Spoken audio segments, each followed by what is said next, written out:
So you're considering a hair transplantation or already got one and you're wondering about shock loss and what it is. Well, there's two types of shock loss and I want to cover them both in this video. The first type of shock loss is the shock loss that your hairs which were transplant exhibit. You were probably told that after your procedure, your hairs are going to fall out. So why does this occur? Well, it's a natural phenomenon whenever your hairs go through stress that they actually go into a resting phase.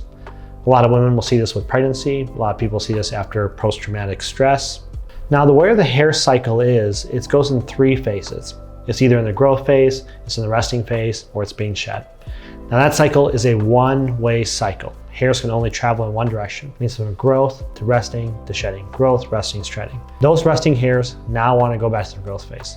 The only way to do so is to shed. Therefore, after you get a transplantation, your hairs are going to go through shock.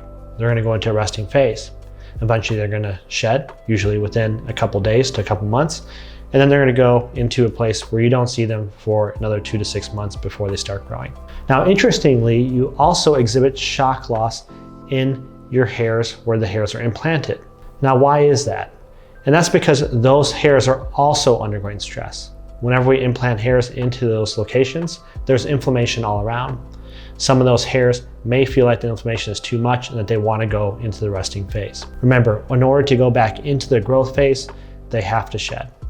So not only will you see shock loss due to the hairs that are transferred, but your original hairs as well. Now, the good thing to note about this is that this shedding phase looks relatively natural. Most people won't pick up on it. You may notice because the hairs look thinner, and that the hairs will start coming back in relatively at the same time, giving you your final result.